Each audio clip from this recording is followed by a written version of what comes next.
You're here today, Antonio.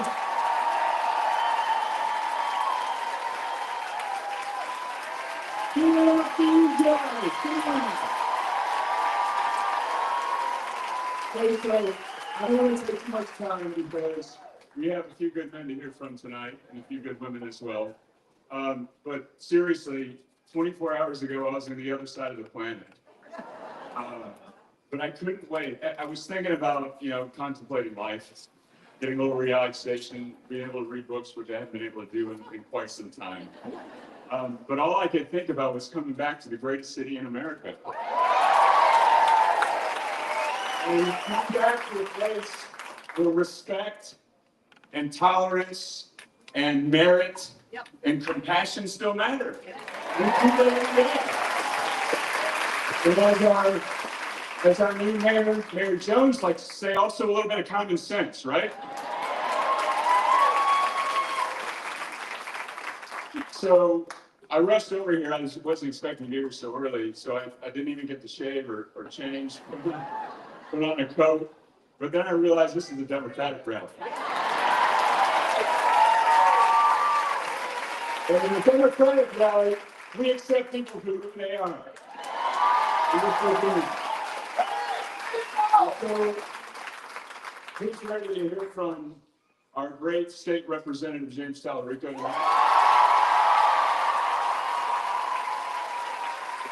And to blow the roof off, I know Representative Joaquin Castro James. And of course, the guy and his team, by the way, Powered by People. Let's give it up for Powered by People in the Democratic Party. That's our workers in the House. So, look, I won't wax on, but we know 2026 is very important. This is a very important election. This is more than just about Democrats and Republicans. This is about right and wrong. This is about, are we going to build a community, build a country that bolsters and embraces democratic values, democracy, or further slip behind, as we have seen in the last 150 days of the Trump administration? Well, frankly, the last 35 years of Republican control in the state of Texas. So this is about more than just partisan politics. In fact, it far supersedes that. In 2026, November, mark the date. Voting is the least we can do. We need to talk to each other. We need to go out into our communities and remind them what's important. We need to teach our children not to be afraid of the bullies, whether they're in the schoolyard, in the White House, or in the state capitol. And let me just close by saying this: if you're honored to be here tonight, it is the pride and privilege of my life to be a resident of the city of San Antonio with the most wonderful people in the world. Thank you for the privilege of serving me and allowing me to serve you. Excuse me. The jet lag's kicking in. I'm very sorry about that. It's wonderful to be home tonight, and I can't wait to hear from these guys. We're gonna have a great time tonight, and don't forget 2026. Let's vote, let's organize, and let's make a difference and make some change in Texas. Thank you. Now, there's my speech on it. So, if you know Tommy Calvert, you've known him for decades. He's been doing public service for a very long time, since he was a little kid. So this guy's good. He doesn't need much further introduction, but let me bring up Mr. Tommy Calvert.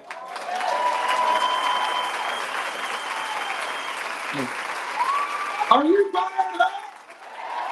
Are you ready to go? Are you fired up? Are you ready to go? I love you, San Antonio!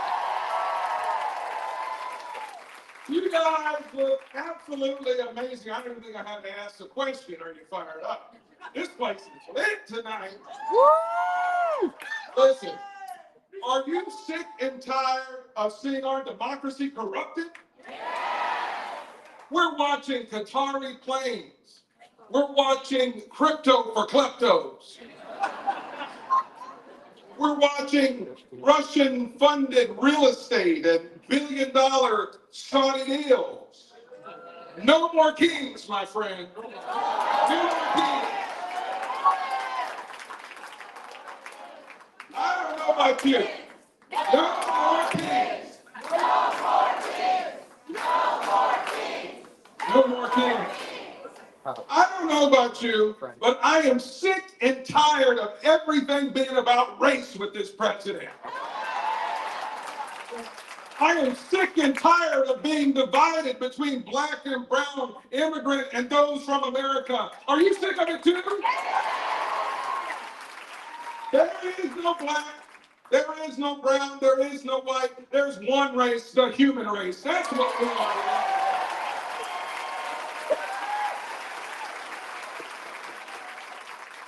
Are you tired of seeing the cruelty on your television?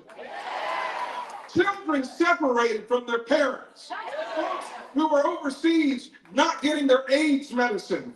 We have children in Texas and seniors in Texas who the food is stripped out of their mouth by the governor and the president of the United States. And are you tired of living in fear? Then if you are, I know we're in the right place. We're in stable hall and we're going to stabilize this democracy together.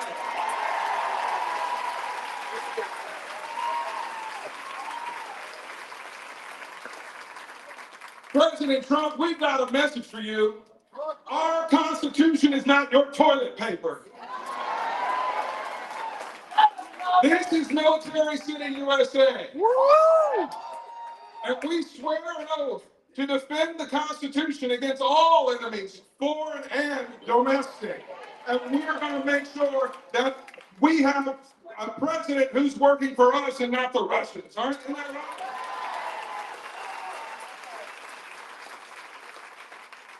Now I'm watching the news. I'm seeing the Supreme Court rulings today. And for many of us, it makes us want to mosey on over to the saloon next door. But we're going to be a group therapy together because the people have the answers to this mess that we're watching up at the Supreme Court. You are going to be the ones who elect people from coast to coast, and Democrats are going to win in this midterm coming up because of you, my friends.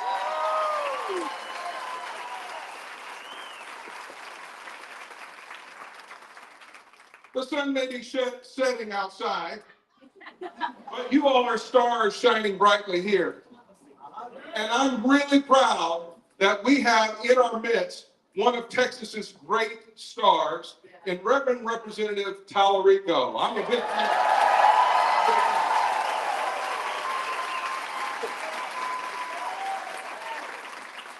As I bring Representative Talarico to the stage, let me just say this. When you look at the politics of Trump today, it reminds me of the book of Exodus, where you had Pharaoh. He saw that the Israelites were having more babies than the Egyptians. And so he told the midwives, just kill all the Israelite baby boys. Let's shave off the numbers so we can stay in power a little bit longer. Today, we have Pharaoh Trump, who is separating and deporting families, trying to hold on to power a little bit longer, and it's wrong. And I am so grateful that we have a group of Moses leaders like yourself, Representative, like Congressman Castro, like Beto, like the stars in this room tonight. Because if I were Pharaoh Abbott or Pharaoh Trump, I wouldn't want to be coming for what's about to come for him, and it's we the people. Give a big round of applause to Representative Talarico. Thank you. Thank you. Thank you. Thank you for coming here. So, thank you. Before I was a legislator, I was a public school teacher. I was a public school teacher right here in San Antonio. I taught 6th grade language arts at Rhodes Middle School on the west side. I often say teaching middle school is the best preparation for serving in the Texas legislature. You know, every day, my students struggle heroically to overcome poverty, racism, systems designed to hold them back. My students weren't just kids, they were survivors, dreamers, fighters. I saw it in their eyes, this unshakable resolve, this unconquered spirit. Their hearts burned with a fire older than the world. There was a word that the veteran teachers would use to describe the kids on the West Side, a Spanish word, ganas. Growing up, I saw that same fight in my mother, a preacher's daughter from Laredo who left home at 19. She moved up to Austin and met my birth father, a 21-year-old high school dropout, whose drinking problem sometimes led to violence. One night, he became abusive again. But that night, my mother's love rose to meet it. She packed all our stuff into her little Ford Escort. She drove us to the hotel where she worked, and the manager let us stay in one of the rooms until we could find this little apartment in East Austin. There wasn't room for a nursery, so I slept in a crib in her closet. She was so proud of that closet. She decorated it with toys and pictures. No one was going to tell her it wasn't a nursery. Like my students, my mom was a fighter. And back then, she looked over at the state capitol and she saw Texas Democrats like Ann Richards and Bob Bullock fighting for her. So when I was 5 years old, she told me we were Democrats because she said, Democrats fight for the people. Now, let's be honest, the National Democratic Party hasn't shown that fight in quite a while. They're too comfortable on the coast, and they're too comfortable with the status quo. But there's something about living in a red state that makes you scrappy. Because Texas Democrats know how to fight.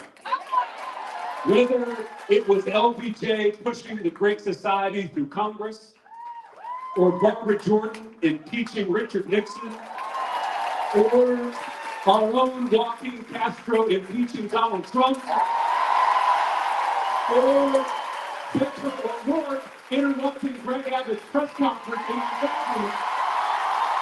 Texas Democrats are going to fight for the people for honor. We fight. We fight for the many against the powerful few, whether they're bullies, bigots, or billionaires.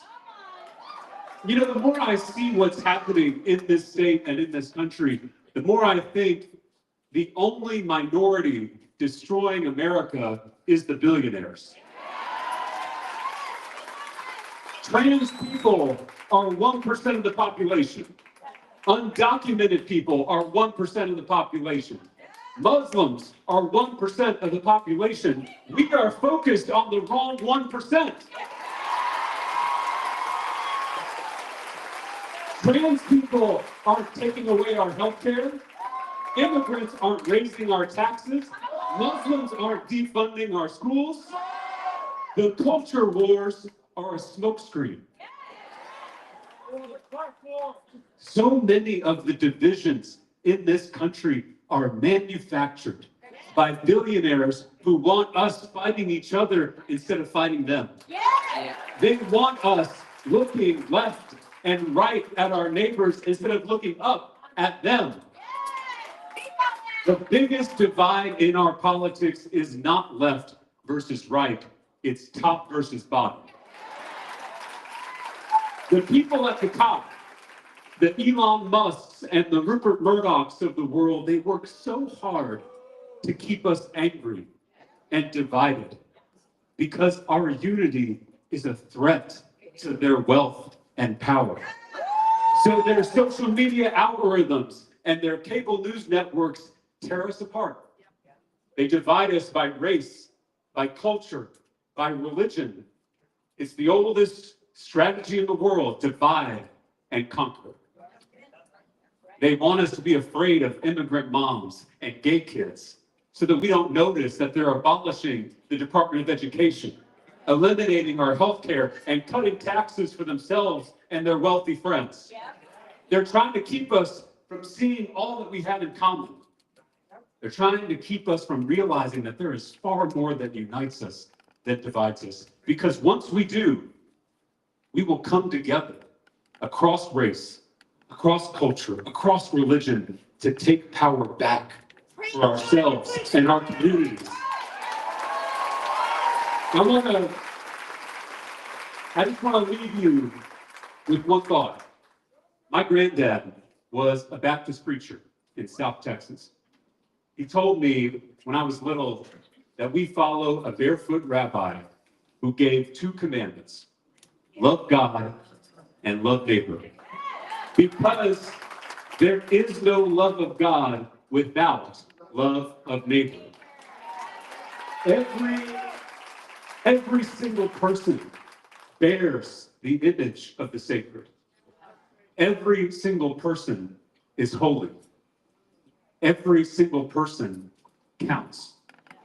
This American experiment started with that same self-evident truth that all people are created equal. This democracy is not just a constitution, it's a covenant. It's a relationship between neighbors. It's a promise that we make to each other to share this country. Right now, those billionaires are breaking that promise. Breaking promises in a relationship is not love, it's abuse. And my mother taught me that true love doesn't tolerate abuse. 2,000 years ago, when that barefoot rabbi saw the many abusing the few, he walked into the seat of power and he flipped over the tables of injustice. To those who love democracy, to those who love our neighbors, it's time to start flipping tables.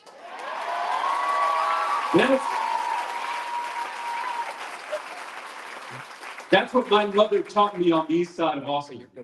That's what my students taught me on the west side of San Antonio.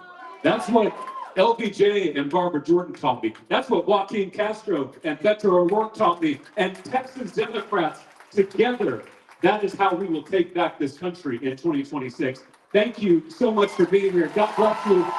And please welcome my friend, your champion, Congressman Joaquin Castro.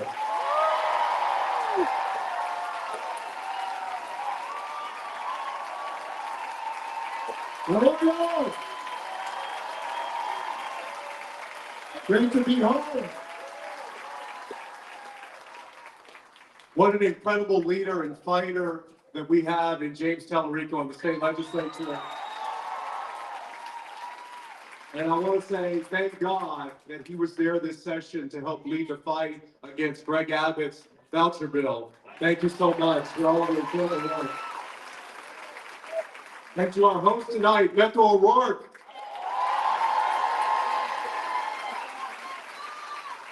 He has done by far more than anybody in the last several years to register voters in Texas, to mobilize voters in Texas, to not give up on any single county in Texas, to go to every single place, believing that as Democrats, we can be proud of what we stand for and get people out to vote. Thank you, Beto, for all of your incredible work.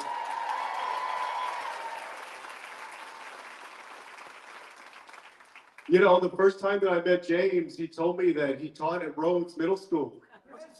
And that's part of the West Side where I grew up. And it's part of the place where my grandmother settled over 100 years ago, 103 years ago now, when she came from Coahuila, Mexico. My grandmother came here as an orphan because both her parents had died around the time of the Mexican Revolution.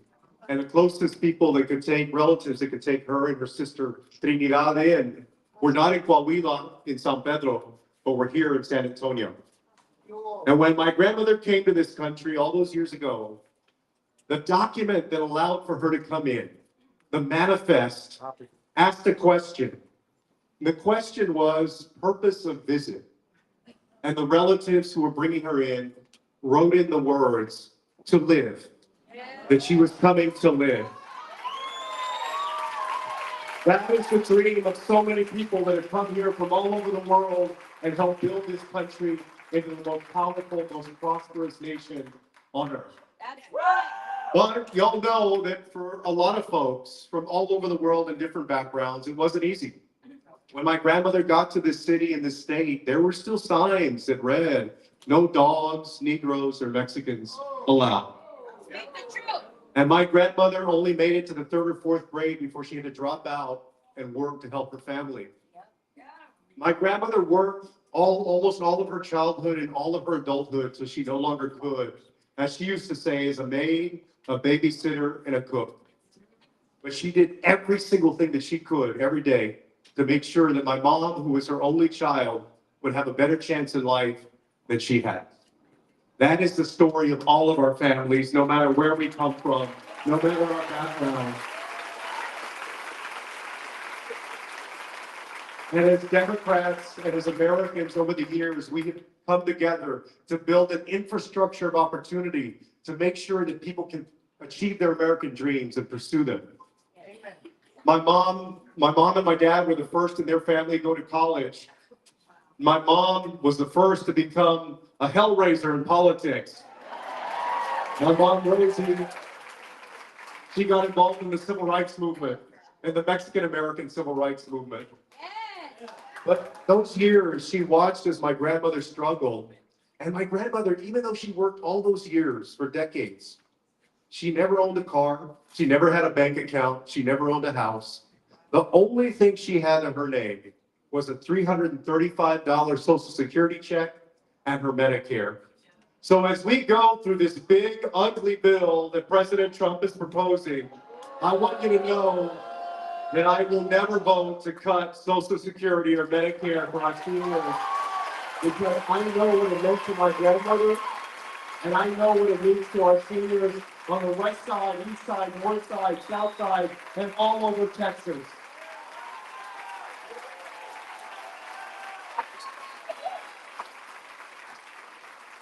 These are tough times, y'all. These are trying times. These are scary and anxious times for many people. Our economy shrunk in the last quarter. Grocery prices continue to go up wherever you shop. You see people in black masks with no badges and no identification, snatching people off the street. The other day in San Antonio, a few weeks ago, there was a video of a woman outside an immigration court who was being ripped away from her kids. And she begged these officers, she said, my kids are at school. They don't know what's going to happen to me. They're expecting me. And these folks who had not identified themselves, who were covered, ripped her away from her kids. That is not the America that we have worked for. That is not the America that we stand for. And that's the America that we will come together to vote out in 2026. With a new governor, a new senator, a new lieutenant governor, a new attorney general, a new comptroller, a new government that actually represents and fights for the people, rather than fighting for billionaires and others who've already made a great life. And then finally, y'all, when y'all hear about these things, they're going to cut cancer research. And by the way, I don't know who thinks it's a good idea to cure cancer by cutting cancer research, or cutting Pell Grants, or cutting Medicare or Medicaid. I want you all to do me a favor. Besides calling Chip Roy and Tony Gonzalez and every other person out there who's got a vote, and you should do that, and email them and write on social media. But do me this favor. Share your own stories on social media. Yes. With your family and your neighbors. Tell your own stories and what these things have meant in your life and the difference that they have made for you and for your family. Because these are not just numbers on a page of a budget in Washington. These are real people's lives. They're real people's lives at stake. And really quick, I want to tell you why it matters to me. 3 years ago, I was chairing a conference in Spain, and we were coming back on the last night of a dinner, and I was a passenger in a car, and the car was going about 65 or 70 miles an hour. And it was a dimly lit road, a rural or semi-rural road. And going 65 to 70 miles an hour, the driver hit a wild boar. Now, those of you that have ever hit livestock or an animal on a road, you know the impact. The car was crashed in, the windshields were broken, the airbags came out, the ambulances came. They asked me repeatedly if I wanted to go to the hospital. And I looked around, I felt fine, I thought I was okay. I thought that my hand was getting red and swelling up a little bit. So I said, well, if I have to go make an insurance claim, I better go now and make sure they know that maybe I broke a bone in my hand or something. My flight to San Antonio back home was the next morning at 7 a.m. And this was already about 11:30 at night. And we were in Bilbao, Spain. I'd never been there before. So they take us to a hospital outside in the outskirts of Bilbao. To me, it was like being in the middle of nowhere. I didn't know where I was. They took me there. I thought it would be 20 minutes. I would get a scan and I'd be on my way and back home. But as soon as I got there, they treated me like a full-blown trauma patient. They put the neck brace on you where you can't move your neck. And they said, listen, we want to do this because we see accidents on these roads and sometimes it takes hours or even days to see the real damage. And so they gave me something that I'd never had before because I'd never been in the hospital before. They gave me an MRI with contrast. That contrast is meant, it is a dye that's injected into you. It's meant to see what's going on with your organs.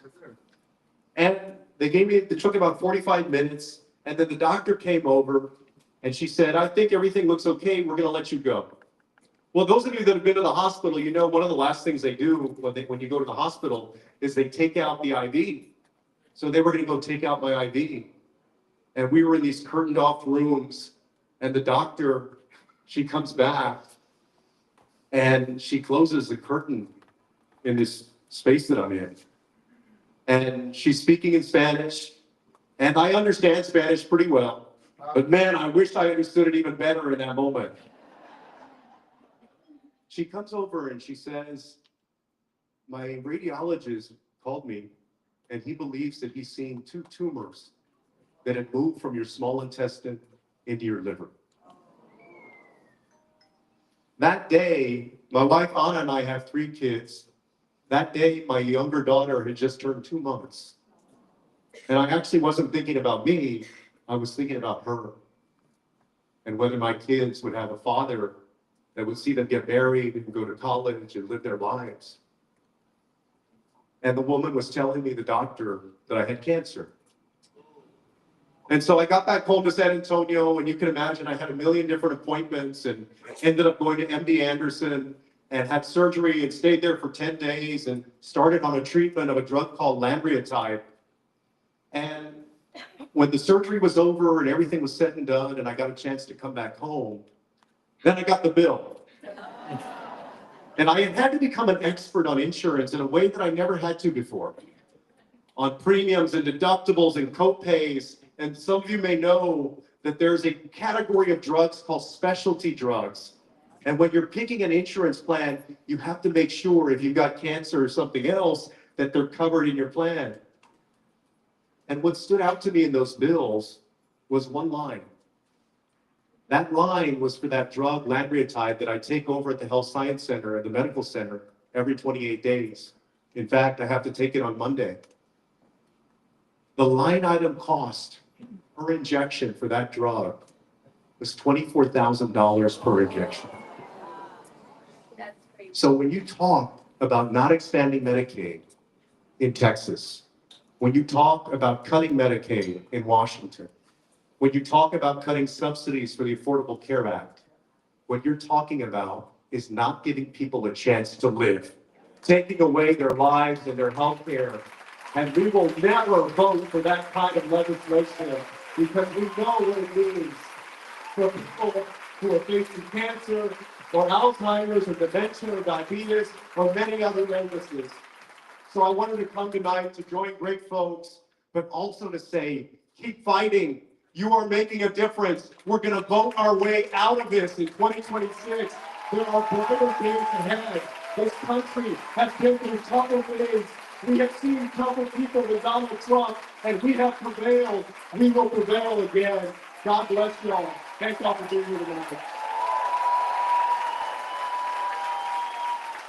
Thank you all. Thank you.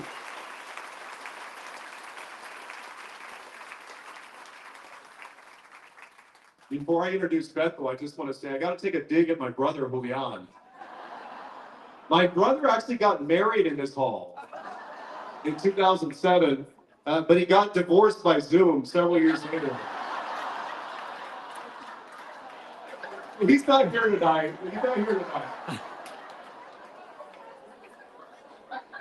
As I said, the reason that we're here tonight is because there is a man who has traveled all over the state, not just for 1 or 2 years. It seems like for a decade now, on a mission to bring people together. Republicans, Democrats, liberals, conservatives who believe in a better future for America and believe in a better Texas. This man is tireless, and we owe him so much. Our great friend, Beto O'Rourke.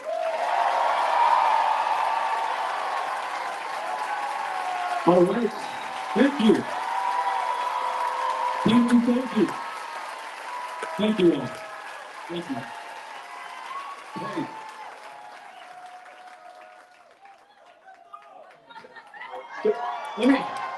Let me ask you a question. Don't you feel better now? I mean, you know, to hear from one of the greatest county chairs of the 254, Michelle, right here in Bear County, to kick us off, Tommy Calvert, our amazing county commissioner. And then I love Ron Nuremberg, who's like, oh shucks, I just got off this plane. I didn't have anything to wear, so you're gonna have to look at my muscles bulging out my shirt right now.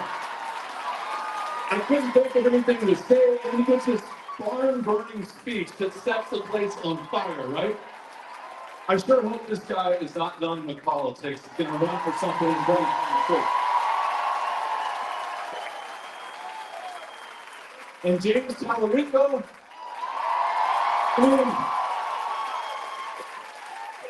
maybe it's just me, but I think he's getting good at this stuff. That's one of the most amazing speeches I've ever heard someone give in the state of Texas. So fucking powerful, right? And that's what we need. We need that right now. And then Joaquin Castro. Not only is this guy going to beat cancer, but this guy's going to beat whatever motherfucking Republican is up against him in 2022 and any state blind position. Am I right? Who can do that?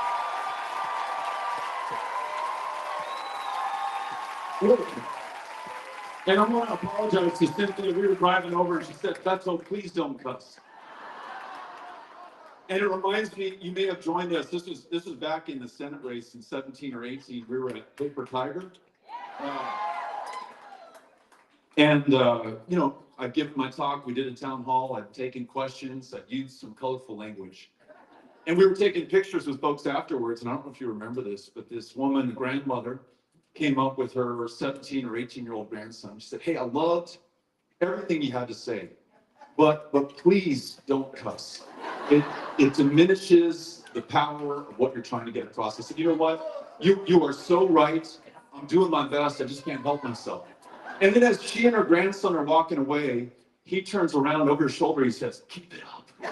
So, look, I got to tell you, because I get to see and be with all of you, because I get to listen to these extraordinary leaders, that doesn't even begin to mention Vicki Goodwin and Christian Carranza and Joe Jaworski and others. So I hope we're going to see on ballots next year.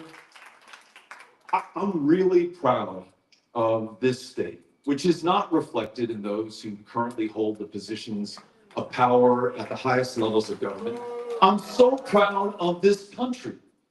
Despite the darkness of these days and the trouble that we're in, I still think, regardless of all of that, we are the best thing going. Yep. But Lincoln reminded us more than a century ago that this country was and still remains the last best hope of Earth. What we have is so extraordinary from what anyone else has anywhere on the planet today. In the entirety of human history, we stand apart. And as he challenged us back then, I think he challenges us from the grave today to either meanly lose or nobly save what we have inherited from every generation that has preceded us 249 years and counting. Don't have to tell you that we have someone as President of the United States who on a daily basis is undermining the Constitution, is breaking the law right in the light of day, is trying to destroy government of, by, and for the people, our very democracy. And we have to stand against it. We cannot be silent or we will be complicit. But I'm here to say, and I hope you agree, that, hey, please no cussing, whoever said that. Love that stuff. I'm here to say that is not enough. It is not enough to define ourselves by who or what we are against. We must be able to tell ourselves and our family and our friends and our fellow Americans just what we are for. How we're going to help those who are hurting right now. How we're going to right the wrongs that have been committed. How we are going to pursue a big, bold, beautiful future for every single one of us. Aspirational, ambitious. We are made of big things. We are supposed to do big things. We've lost our way so far. It's not enough to say who's screwing you and who has screwed up. If we can't propose how we will fix a system that has so badly failed so many of our fellow Americans, and we'll continue to do so. If we want to win political power, to replace this corrupt, criminal, craven, incompetent administration, we better get serious about telling what we are for to our fellow Americans. Are you with me on that? So imagine this. I don't know if it concerns you. The mayor reminded us, and the commissioner as well, we are in Military City, USA. That means that we have people here, perhaps some vanishingly small population who served in World War II, who served in Korea. I know we have Vietnam era veterans as well, First Gulf War, Iraq, Afghanistan. We have not even been able to fully fulfill our promise to those who borne the battle, who put their lives on the line, who are waiting to hear back on their service-connected disability claim, or to get to a behavioral mental health care specialist for their post-traumatic stress disorder, or their traumatic brain injury, sustained in service for this country. And our president is getting us into yet another war, illegally dropping bombs in Iran, perhaps committing young men and young women from this community to yet another endless battle. What if, instead of just being against them, we are for the United States no longer turning our backs on our friends and allies, but working with them to end this war and every single war that is being waged on this planet today, being a country of peace that delivers for the people of this country first and foremost, but for the rest of the world because it is in our interests as well. And yes, I'm concerned about the proliferation of nuclear weapons in Iran and anywhere else they may rear their ugly head. And so let's be focused on nonviolent, peacefully, diplomatically stopping that threat. And also, how about this, just to think big for a second, maybe we should look at nuclear proliferation in China, in Russia, in the United States of America. Should any madman, Vladimir Putin or Donald Trump, have the power to extinguish human life on this planet? And for a nuclear war-free future for this country and for the world. How about you? And what if we were a country that really believed in human rights here at home and abroad? And we were no longer complicit in the bombing and starving and slaughtering of tens of thousands of Gazans, including children and families who have done nothing wrong to deserve it. And we use the extraordinary power, peacefully, non-violently, diplomatically, to pursue an independent sovereign state for the Palestinian people. and the safety and security of Palestinians and Israelis and everyone in that region. Would you like to see the United States of America do that? And what if we brought that same logic here at home?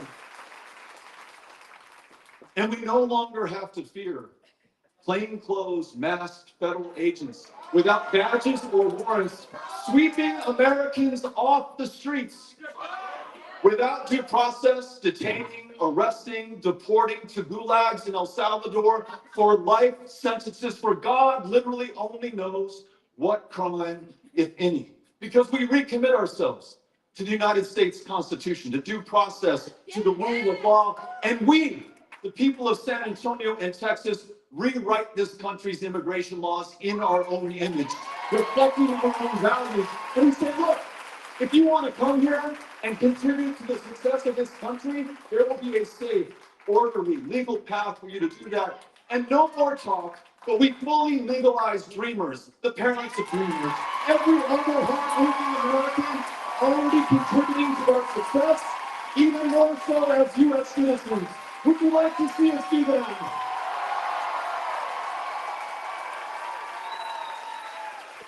And what if, as James reminded us, the state that through LBJ actually invented Medicaid was no longer writing millions more off the rolls, consigning them to almost certain suffering and death, but we opened up those rolls to each and every single one of us, healthcare for all. Everybody well enough, healthy enough to go to school, to finish their education, to work a job, raise the kids, start a punk rock band, run for office, whatever is in your heart, I want you to be healthy and well enough to do it.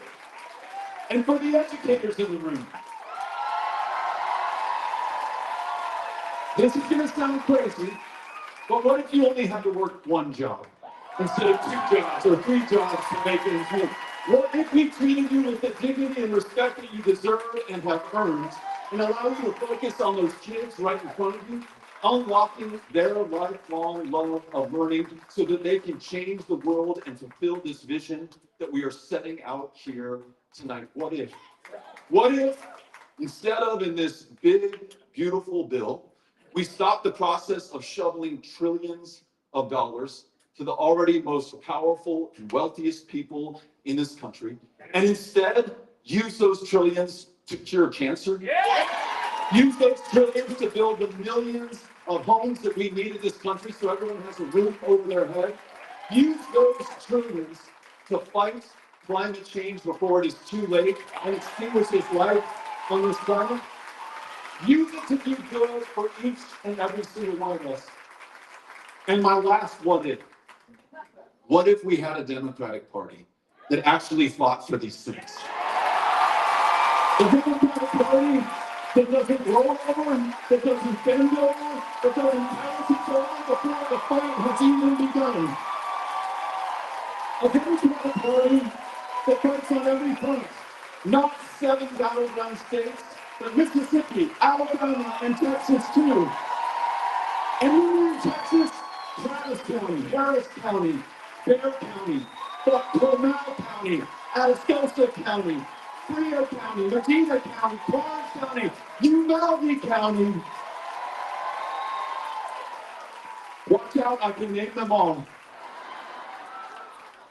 But we fight for everyone, everywhere. So my message to you, if you voted for Donald Trump and you're here, you are welcome. We want you in this coalition. If you voted for Kamala Harris, the same goes for you. And if you did not vote at all last time, we're not here to judge you or to blame you. We're here to listen to you, work with you, fight right alongside you, and give you a reason to vote and win in 2026. So that could be the vision. We just need to match it with the work and the effort. Because action is the antidote to despair. It is the key to victory. And it is everything that we need to be doing every single day going forward. So join a protest if you see one posted. And if you don't, start one yourself. This stuff is breaking through. It's changing public perception. It's helping America realize what is going on in preparation for 2026. If you've got some time on your hands, and even if you don't, choose to volunteer for one of these great candidates up here. And if you don't find one, then run for office yourself. And then, there are many of us who've been doing important voter registration work, right? How many VDRs? Lots of them, right? I think in the past, we've made this mistake of saying, hey, I'm gonna register you to vote. Good luck, get after it. This is the toughest state in the nation in which to cast a ballot. And for a second, imagine this, that we have online voter registration and automatic voter registration and same-day voter registration. And we no longer allow politicians to pick their voters, but it was the other way around, right? That'd be a great start. But we can't just leave voters to their own devices. In 2022, I don't know if you guys were here, but I was running for governor at the time. Think about what was on the ballot. The most obscene abortion ban in America, signed by a governor who was going to eliminate rape. 19 children, 2 beautiful teachers shot dead in their classrooms in Uvalde, in a state that leads the nation in school shootings. The geniuses in the capital and the energy capital of the world who couldn't keep the lights on in 2021. 700 people lost their lives freezing to death in the great state of Texas. And with all that going on, 9 million registered Texas voters did not cast a ballot. They're not lazy. They don't lack love for this great democracy. They may just need some help.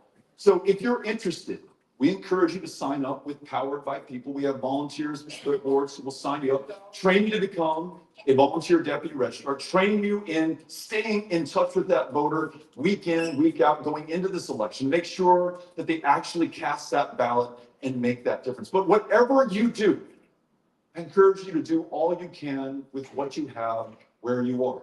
Because the future, the fate, and the fortune of this country hang in the balance. So no pressure, San Antonio. But we cannot be found wanting at this moment of truth. Are you with me? Are we together? Are we going to fight? Are we going to win?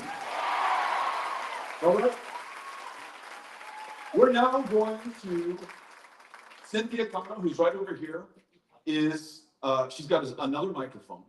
And we want to bring as many people as possible into the conversation. You can ask a question, you can propose an idea, you can offer a suggestion, you can make a complaint. Whatever is on your mind, we want to hear it. We just ask that we're civil and kind to one another, that we're good Texans. Show the other side what that looks like. And you can ask it of anyone up here. And so I encourage you to ask these questions of Mayor Nuremberg or Representative Castro or Representative Talarico, or anybody else that you want to ask a question of. Cynthia is the person whose eye you need to catch. We're all going to keep our answers as brief as possible. And Cynthia, you find the first person. And let me get James and Joaquin up here with me as well. And then we'll take these questions from Jim. Hi, my name is Olivia Ortiz, and never did I think I would follow Beto O'Rourke. But your charge that you're looking at San Antonio, my co-founder here, Tori Santos, and I led it during the protest and organized the Tejanos Defend Democracy. We are a multi-generational grassroots organization that is rooted in art, politics, and fashion. Because as TikTok tells us, but we already knew this, fashion is always political. Our aim, alongside our Tejana sisters, is to educate, organize, and create meaningful change in our fight for justice.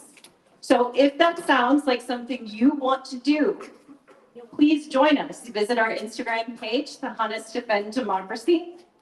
We would love to have you. And let's do this together. Yeah, look for the house in the group. Thanks, Olivia. I do. Thanks, Olivia. I'm Tori Santos, and that was Olivia. I love you. Yes. All right, my question is for any one of y'all. And as Olivia shared, we are a grassroots org that is just getting started, and we're seeking to fill a gap where many institutions have kind of left. And we are fighting for justice. We're fighting against oppression through creativity and sisterhood. But we know that we're not alone. There's a lot of grassroots organizations out there. There's a lot of folks that are getting involved and speaking from the heart.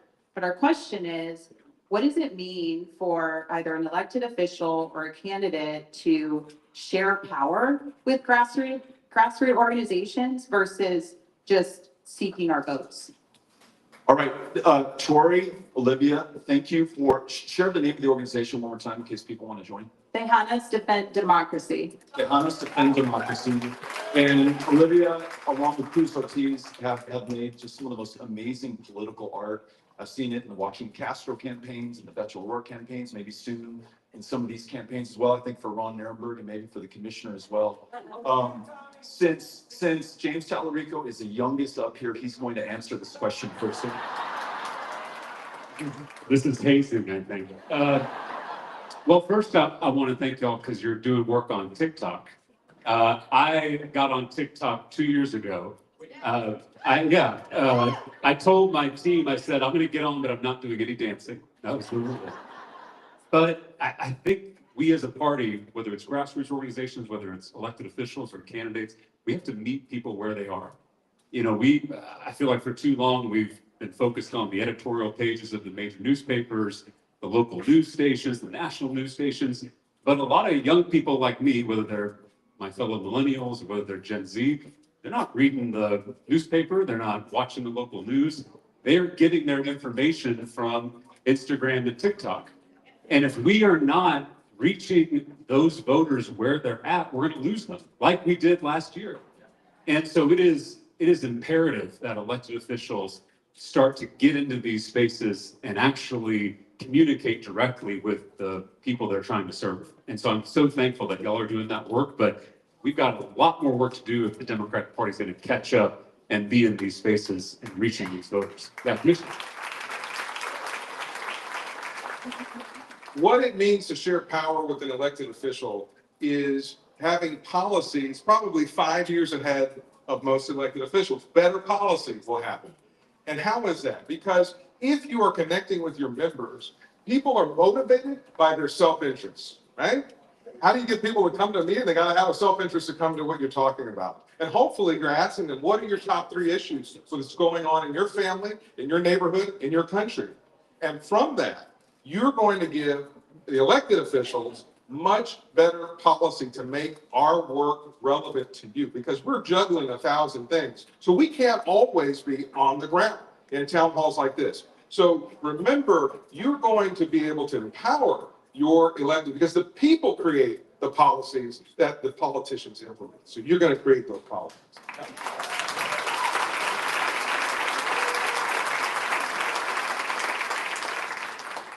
Well, first of all, I'm going to say thank you to Beto, right? Because when I ran for the first time in 2018, I was running in the outskirts of Austin. Beto would come down to Lakeway and he would bring people together, just like he's done here. And I would go to those events and I'd be like, hey, I'm Vicki Goodwin. I'm running for House District 47. So thank you. We would also go door to door. And as we were going, we would say, have a conversation with the person at the door. Would you like a Beto sign? And of course, I said, well, it comes with a Vicki Goodwin sign. So I won. I'm now in my 4th term, just like James Talarico. We both flipped seats in 2018. And I love working in the legislature, but I think we need new leadership. What do you think? And so I'm running for Lieutenant Governor in 2026.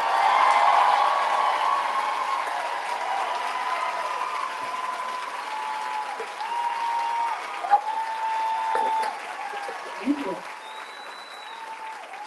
So I have to say thank you again for Beto for letting me crash this party and come up on stage. So thank you.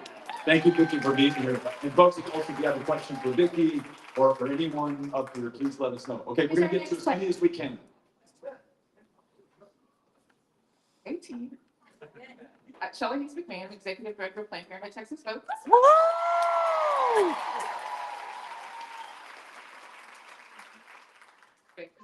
here. Woohoo! Okay, this question is for all of you. From county level, from the city level, state level, congressional level, and organizing level, your thoughts on the big, bad, beautiful, whatever they're calling it, bill, trying to slide through a backdoor abortion ban, trying to take city control away from how you deal with abortion funds, Death Star laws, and defunding Medicaid. Okay, good. Let me speak to the defunding Medicaid part.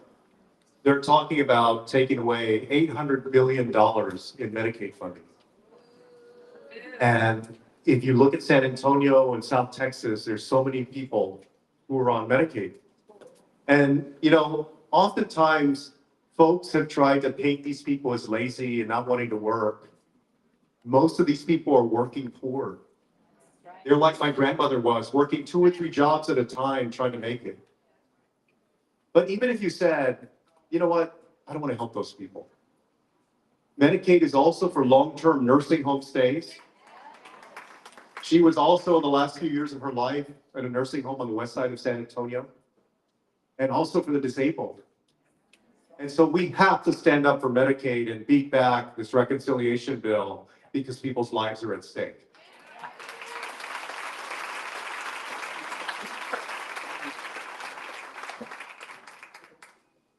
So I love it when there's federal, state, and local people all in the same room. Because I remind them that whatever doesn't happen up there rolls downhill. And so the threat of the big bad bold bill, whatever it's called, it's really the threat to nonprofits, because what the city can't do, we work with nonprofits to deliver. And if you go read your city charter, I know everyone has one, read the preamble. What it says cities function for is to ensure the well-being and health of its residents. And so the systematic defunding of these organizations is a way of, as you said, backdoor creating cultural and social policy that frankly the majority of Texans, the majority of Americans don't want.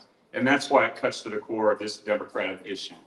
Are we going to have a country in which people actually have a right to author their own lives, where people aren't forcing decisions on you, on your own mind, your body, your soul, posting the 10 Commandments? I mean, go read the 10 Commandments.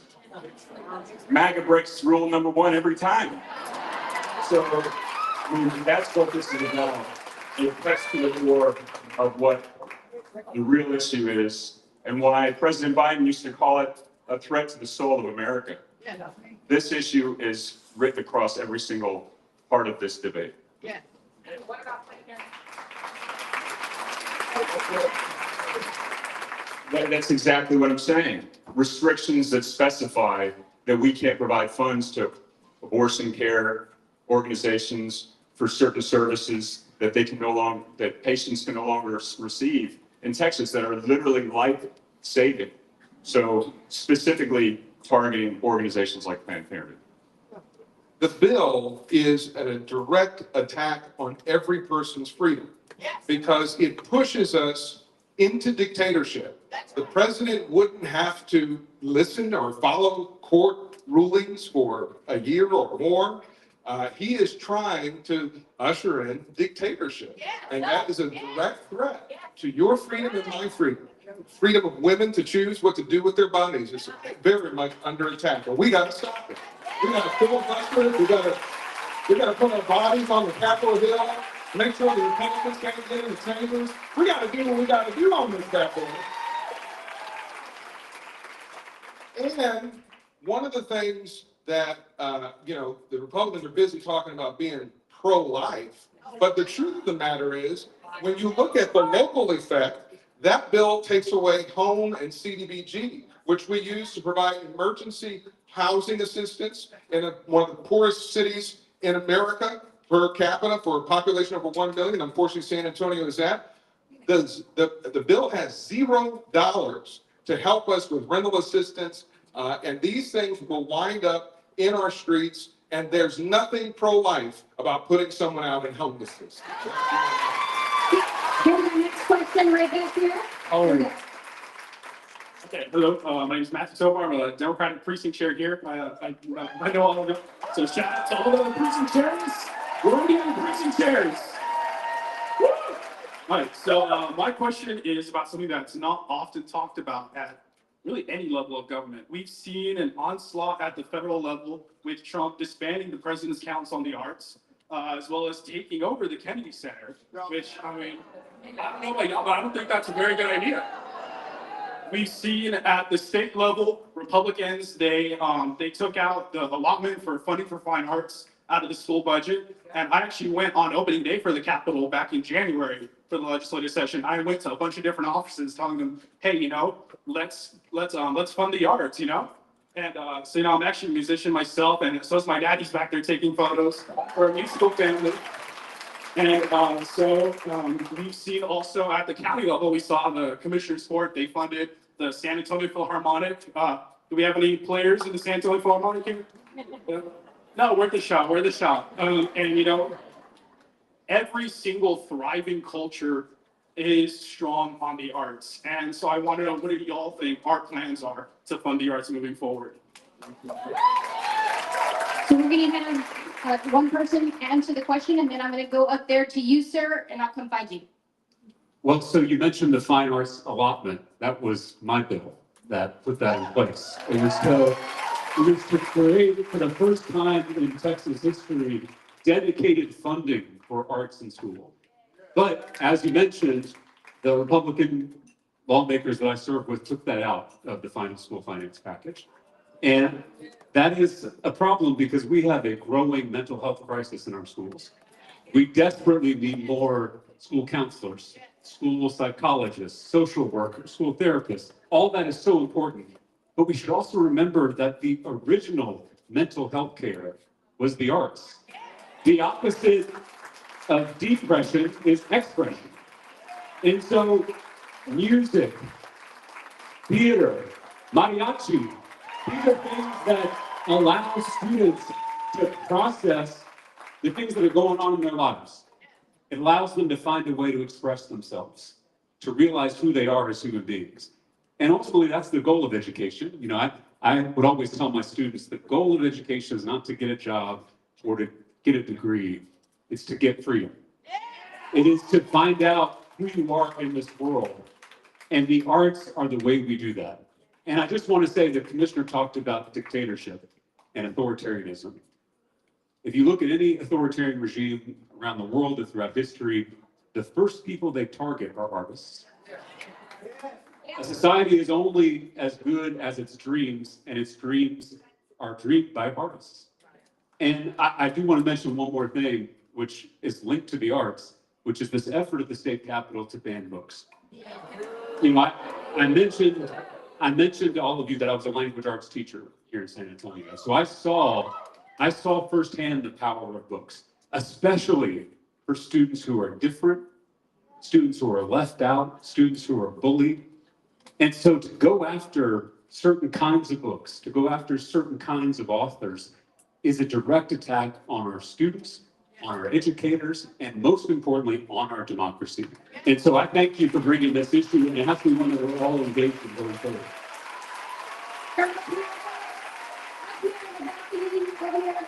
Here's our next question right up here. Hi, fellas and ladies, I'm sorry. First thing I want to do is apologize for my shirt. It's from Thailand. I'm not representing any politics. We're all inclusive. I only care about two sides, children and elderly. I'm going to try to not get emotional, but I represent a small niche in this community in the elderly personal care home. About a week ago, they passed a bill, HB 2510. This bill will turn myself and many people in this city like me into criminals, literal criminals, Class A misdemeanor for the first offense and a felony for the second, for taking care of elderly people in our homes. There's more to the story, I promise you, but I don't think these gentlemen have all night to hear it, but I hope that they do know what this bill is about. I understand there are reasons to snuff out the bad people who do what I do, unfortunately. There are bad people in every industry. but we are not all bad. I have a stellar reputation in this community for the people I've cared for. And I'm proud. I've done it for 18 years in this community, and my mother, who stood up and left because she is not a part of this party, she's done it for 32 years. We have hundreds of people that we have cared for, both Democrat, Republican, and every other color in between.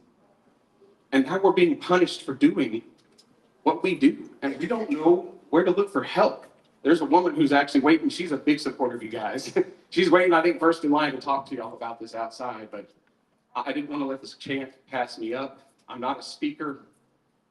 Again, I'm not a political person whatsoever. I literally care about the kids and the elderly, and when I make my votes, I only vote on those two things. I didn't vote for this crap. I didn't even know what's coming. But please help. Brother, thank you so much for what you do, taking care of, we have a tremendous honor.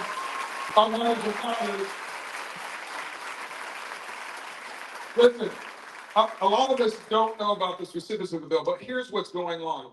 The oligarchy is having the big fish swallow the small fish. So big business is eating up small business people so that they can control and make more money. And almost everything that happens in the legislature is based upon a campaign contribution and a backroom deal. And that's the result that we have, our seniors out on the streets, because they're not going to be able to afford these expensive healthcare institutions. And the sad part is we have, in the state of Texas, so many senior citizens who do not have the ability to afford a nursing home or the at-home care. And it's going to be Democrats getting elected that are going to make universal home health care for all of our seniors. Let's work on that together.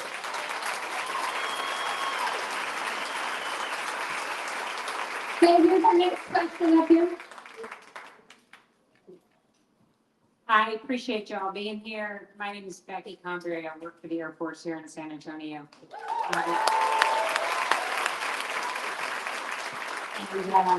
This is the best night I've had in a very long time, so I appreciate it.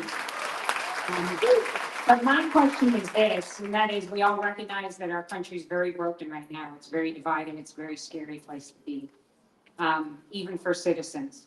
And because everything's off the table. Doesn't matter who you are. If you're against them, you're in trouble. Yes. So my question is this, though. In order to turn the tables, I think, Beto, I think it was you who said, we have a problem in our own party. Yes. And our party is broken at the national level. And my question is, how the hell are we going to fix it? Because if we don't fix the national party, we are never going to win these elections. Thank you. Thanks for serving our country and serving again by being here tonight and fighting for it again. You know, earlier this year, I don't know if you all caught this, Trump announced, to the surprise of the students at the University of Alabama, that he was going to be their commencement speaker. Uninvited. But when you're the president, I guess you get to do those things. And there was a group of students who reached out to us. And I mean, I don't know what the reason they'd invite a former congressman from Texas to come to Alabama, but they said, would you come and join us? And former Senator Doug Jones did as well.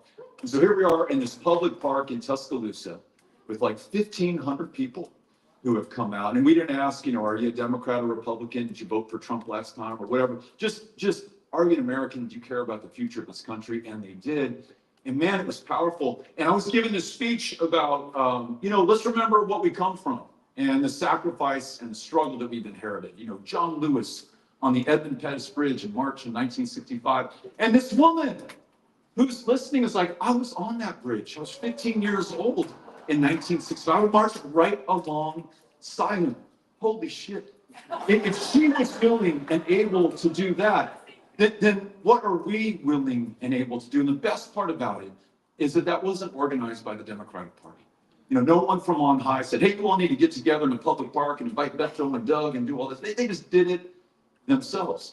No one asked this young man in New York to run for mayor and to run on the issues that matter most to New Yorkers. Like, can I afford to get to work? Can I afford to rent an apartment? Can I afford to buy groceries? He addressed every single one of those things. He did it with a smile. He met people everywhere. He went to the 254 counties of New York City, if you know what I'm saying. We are grateful for the old guard. They have delivered so much, but they also blew the biggest election of our lifetimes in 2024. We thank them for trying. It perhaps was not for lack of effort, but a party that in some significant way has allowed its soul to be sold to the highest bidder. This corporate politics that the commissioner was talking about right now, the PACs, the billionaires, the influence, not to mention when it comes to what Democrats talk about, present company excluded. It is message tested and focus grouped and factory pressed. It is so sterile and safe as to put you to sleep when it comes to election day. We need to turn the page on all of that stuff and welcome everyone. And it is not a problem if you've never run for office. It is perhaps the solution to the problems that you have never run for office. Get your name out there on the ballot and run for something right now. We cannot expect the leadership of the Democratic Party to save us. There is no cavalry riding to our rescue. We are it. It is us. And so whether it's joining one of these future campaigns that I hope we're going to see out there, whether it's registering people to vote, whatever it is, do not wait for those who supposedly hold the reins of power within our party to tell us what to do. Let's get back to who we really are at our best. Think about the aspiration and the ambition of FDR nearly 100 years ago, meeting the rise of fascism, authoritarianism across the world. And there was a populism that was all the rage on the planet. It had two faces. It had Adolf Hitler and it had Franklin Delano Roosevelt. And that's what the people of America chose. In the midst of the Cuban Missile Crisis, we didn't succumb to fear. We didn't give in. We were ambitious. We were bold. We were with John F. Kennedy and his brother, Robert F. Kennedy. That is who we are at our best. And so at this time, let's look for these new leaders. I mean, some of them you see right here on the stage right now. Some of them are in the audience. All of them have to get to work. Thank you for what you did. You're right. Keep it up. I'm right here on the floor, too. Right over here. To you, right on the floor, right over here. Okay. How you doing, Beto? Jeronimo Guerra from CWA. There you go. AFL CIO, represent all of you. As y'all running for office, I just want to ask y'all, will y'all stand beside us in our fight? Because you know we're under attack. We had our teachers being under attack by Greg Abbott with the voucher bill. We have our letter carriers being attacked as well. Infrastructure, broadband infrastructure that plugs the city. People that we saw with during COVID, people were using iPads in parking lots. Simple things like that we represent. We represent those workers. How do y'all stand in the fight with us? And will y'all stand in the fight with us? Ryan, you've done an excellent job being mayor of San Jose with us. I appreciate you. Joaquin, thank you for your support. That's how we always support you. Unions is tired of politicians turning their backs on us, using us for their actual money, but never coming back to the table and talking with us. So we want y'all to be there. We want you to be in the fight with us. Will y'all join that fight? And what will y'all do to be able to help that? Yeah, absolutely. I think it's safe to say for all of us that we support unions and we support labor. We support our teachers and our nurses and our carpenters, our electrical workers, all the people, the men and women of the unions who are doing great things. And one of the things, I tell my kids, because I have 3 kids that are 11, 9, and 3, we are entering an age that is going to be revolutionary. Those of us, I'm 50 years old, those of us who went through the internet revolution, you saw how revolutionary that was and how much it changed American life. We are headed for the artificial intelligence revolution. One of the things as we go through that is to make sure that we stand up for workers. We stand up for their rights, we stand up for their pay, we stand up for their place in American society. And so you have our support.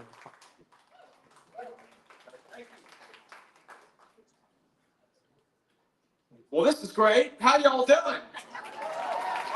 So I'm coming in from Galveston, Texas, guys. That's a great seeing you, brother. I'm coming in from the beach, and what I do, my name is Joe Jaworski. Good to see you, bro. And I'm an attorney, guys, and I've been a lawyer in Texas for 35 years. I will never forget graduating from the University of Texas and taking the oath of office. And what I remember in that large crowd in Frank Irwin Center is part of the oath said, "We shall humbly demean ourselves in the practice of law." What happens when the state attorney general becomes the prosecutor of the government machine? This is what concerns me. Rather than representing the men, the women, and the children who we've heard stories about tonight, he instead becomes their prosecutor. This is what we've endured for the last 30 years when the Attorney General of the state of Texas is simply the general counsel for the Republican Party. And so what I'd like to briefly say is to adopt a little bit of John Lennon. Imagine if you had a people's attorney in the office.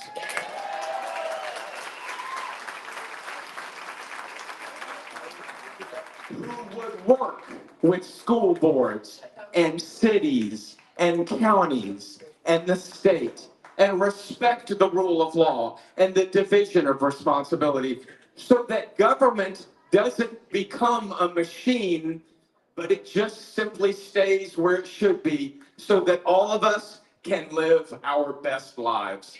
That's my dream.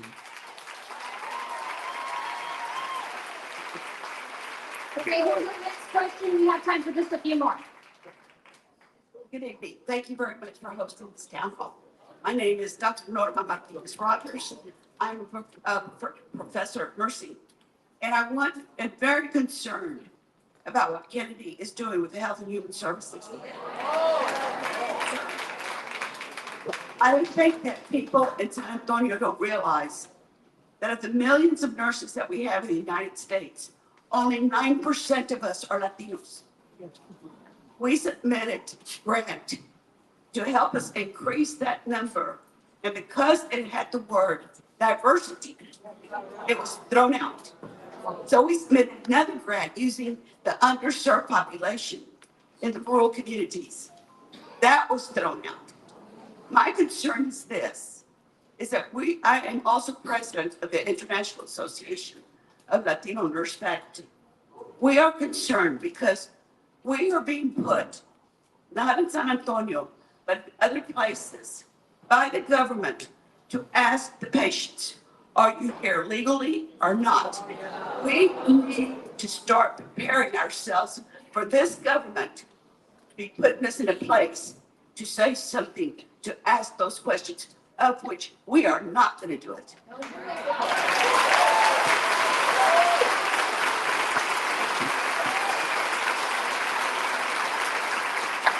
Thank you.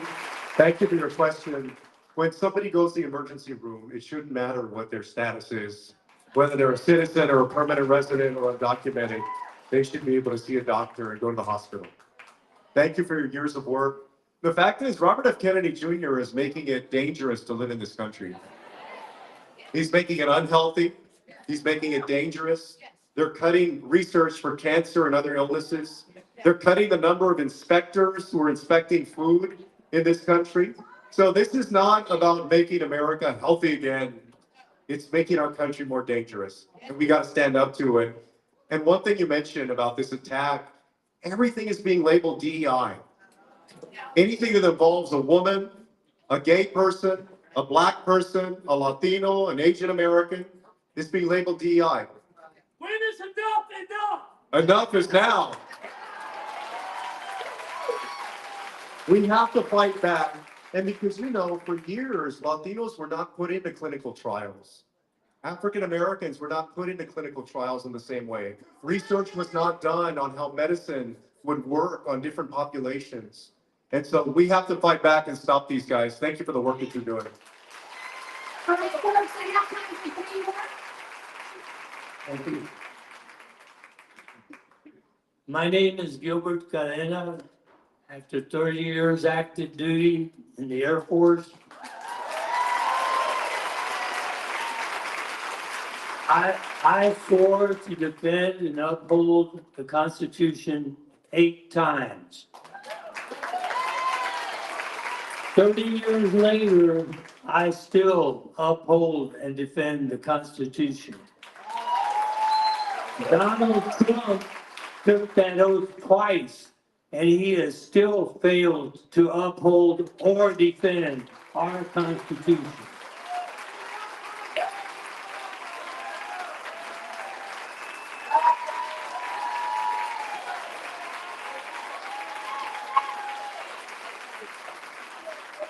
Hey y'all, quick hello. My name is Christian Gavenza. I'm running for the State House here in District 118. Thank you to all these folks that are behind me on the stage. They really helped me when I ran last year. We were inches away from flipping this seat, and I'm so excited that I'm running again. And don't get me wrong, losing hurt more than Game 7 of the 2013 NBA Finals. You know.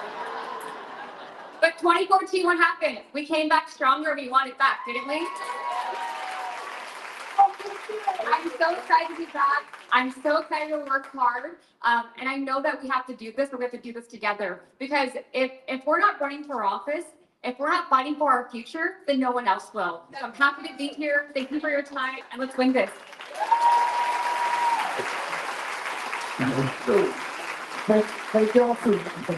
Thank y'all for being here, Beto. Joaquin, thank you. When Lloyd Doggy didn't answer, your office did. I hit a bottom, you helped. When I reached out for you, you smiled at me a minute ago, and I'm like, he must not remember me. But for 3 years, I was a resident council president for the housing committee at Beatrice and Casey Apartments, an 11-story building that during COVID had 2 elevators, 1 didn't work. We had an 11-story building with no fire extinguisher system, no security cameras. The balconies were crumbling. We had a resident murdered. We had a senior citizen raped in the elevator. And when the housing authority board members tried to evict me, and I lost in the eviction hearing because of lies they made, they didn't realize that I knew that I could appeal it. When I approached you and I emailed you, I hate to be the bad guy. I emailed your office over 20 times, no response at all. And I came to, give me a second, and I know you have a good answer, I know you're busy. And when I went to city council, I broke down. Nobody responded. And then when I saw you on TV a few months talking about Eddie and Hinojosa being fired for trying to evict over 600 residents because they owed some of them owed $1. And I said, you know, 2 years ago when I tried to get your attention for over 3 years, you could have saved a lot of people from being homeless today. And I was one of those people. And if it wasn't for me reaching out to President Biden's office, I'd be homeless.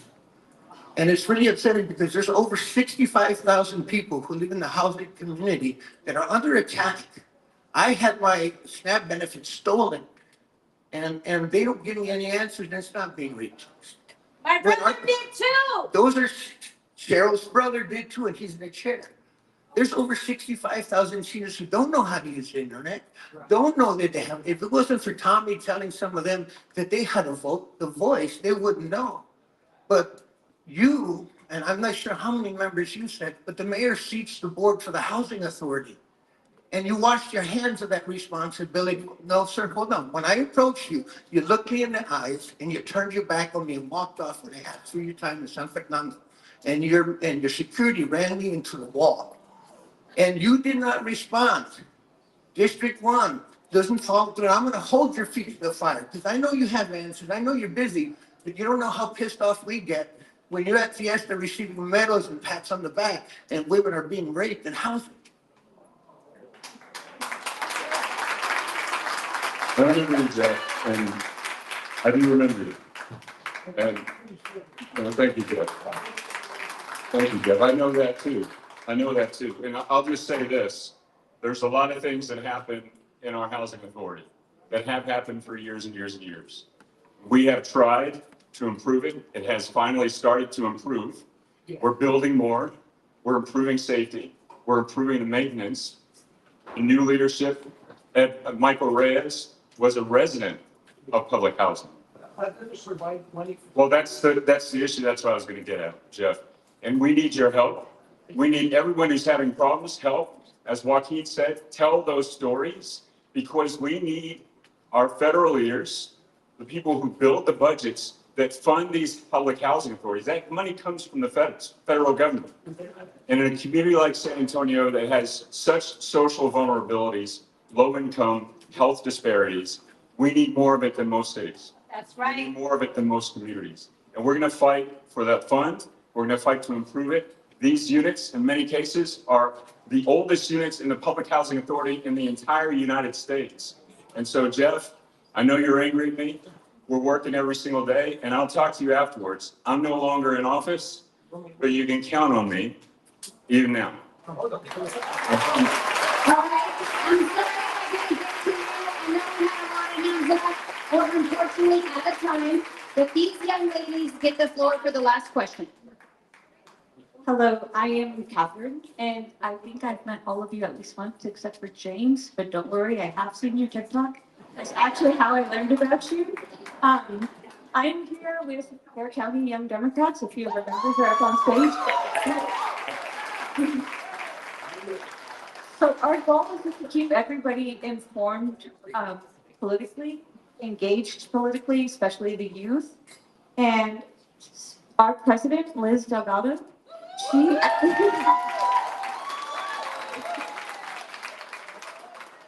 she asked me to ask you, Beto, to share this speech you had for the youth. She said it's really great and that it's What speech? also, I'm so sorry. Also, we are official Bear Young Democrats on Instagram. If anybody wants to follow and be a member and join. Here we go. Look, I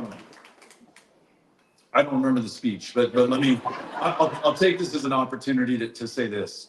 First, to thank you and the other Young Democrats and your president for the extraordinary work that you're doing here. I'm going to thank you in advance for electing Christian Carranza, the next state representative for this district. Whoever among us is going to be running for something, I know you all will be on the front lines. And I know that because I know my history. And I know at every major turn in this country's past, we have been led by young people. When we threw off the British Empire, at Lexington and Concord, it was not people my age. I'll be 53 in September. It was people your age who were willing to give their lives to secure our freedom and our independence. Those who brought the Confederacy to their knees and the surrender of Lee at that courthouse in Appomattox in 1865, they were 17, they were 18, they were 19-year-olds who freely gave their lives to end slavery in America and helped to realize this idea that we are all created equally and shall be treated equally under the law in America. Those who landed on those beaches in June of 44 in Normandy, they were 17, they were 18, they were 19 years old. We were at a town hall in Homewood, Texas last month, and this guy came up to me and he said, hard to believe, but he had the documents to bear this out. He was 15 years old at the start of the Korean War. And he forged his birth certificate so that he could appear to be 17 years old, then got his mom to sign his enlistment papers and got sent off to war half a world away at 15 fucking years old. And thank God he survived it, right? And came back here to tell the story. But how many didn't, and how many were his age or just a little bit older? Those who fought and secured civil and voting rights in the 64 Act and the 65 Act signed by Lyndon Baines Johnson, they were my age. John Lewis was 24 years old when he was beaten nearly to death crossing that bridge in March of 1965. It has always been you. It always will be you. And we turn our back on you at our peril. And that's why those on this stage have made it a point to ignore the conventional political wisdom, which reads out that, look, you don't waste your time with young people because they talk a big game and they never vote. And our response to all that is, well, I wouldn't vote either. if no one took the time to come and listen to me and follow my lead in this fight. If you're following your lead in this fight, you're going to help us to win this fight, and we're counting you on this coming of truth. Thank you, San Antonio, for coming out. Thank you, Joaquin Castro, James Talarico, Commissioner Calvert, Mayor Warrenberg, Vicky Gilwin, Christian Carranza, Cynthia Cano, Doreen Patel, Joe Jaworski, everybody for coming out here. Thank you so much. And to Michelle, our county chair. We're going to hang out up here. There are people who didn't get a chance to come in, so we're going to go out that way, and then we'll hang out to take pictures.